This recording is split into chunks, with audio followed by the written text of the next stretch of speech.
Hey, it's Todd Crawford with ToddTalks.com. I'm here today to give you a review of the new iPhone 3G. I have the white 16 gigabyte. I picked it up on the Wednesday after the release on Friday. I ended up going to an Apple store to get it. And previously I used the Blackberry phones. I had an 8700, then I switched to an 8800, and then lastly I was using the Curve, and I've been using a Blackberry for the last 2 years. Loved it, still do. I have no real issues with it other than the screen's a little small. Love the fact that it has GPS, love the fact that it has push email, syncs calendar, and contacts in real time. And that was one of the reasons I didn't get an iPhone, was because I wanted the GPS on it, and now that it has it, I was ready to buy it. And the 3G is a plus, and of course Wi-Fi is nice as well, so you get good high-speed connections when using the larger screen. And there's a lot more applications already for this phone, both free and ones you can buy through the built-in App Store, or you can use the App Store through iTunes. The two things that are weird about this phone are maybe not quite pluses. Is it's got this kind of curved edge now, and it's a plastic back, and it's kind of slippery. It feels kind of like a wet bar of soap sometimes, and so I have put it in I bought a black case for it, and that makes a huge difference. It doesn't feel slippery anymore. It still is relatively small. It doesn't seem to get doesn't make it any noticeably any bigger, but it's not super rubbery, but it's definitely never feels like it's going to slip out of my hand. The other thing is the keyboard. As everyone knows, on a Blackberry, it's a real keyboard, very tactile feel. And on the iPhone, it's a touch keyboard, and even after 2 weeks, I still make a lot of mistakes using it, but I've improved dramatically. And it does have a feature where it knows what you're trying to type, and then you can just hit the space bar and it'll spell out the word.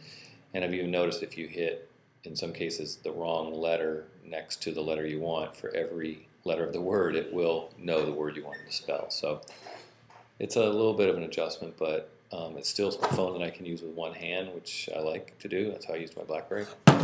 And the App Store is awesome. The GPS works great. And the real plus is the integration with Mobile Me, which used to be the .Mac subscription, and now you can sync calendars, email accounts, and your contacts in real time, and it does work great. I really appreciate that. That was another thing, mainly the syncing of your calendar and your contacts.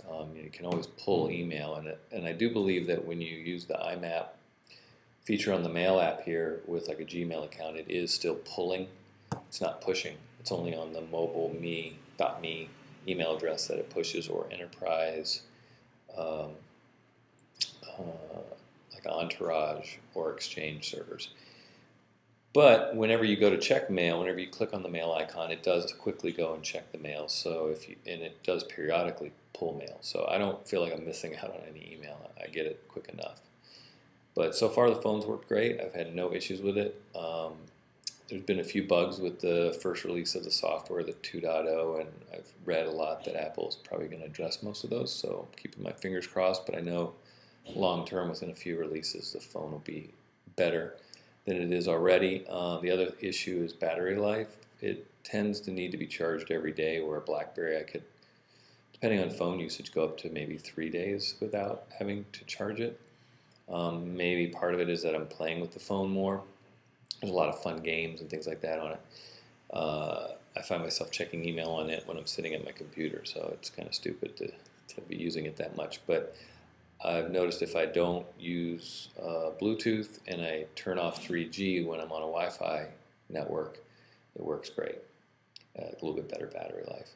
The Wi-Fi works great. I have it once you connect to a Wi-Fi zone or whatever, it'll remember it and automatically switch off 3G or Edge to it.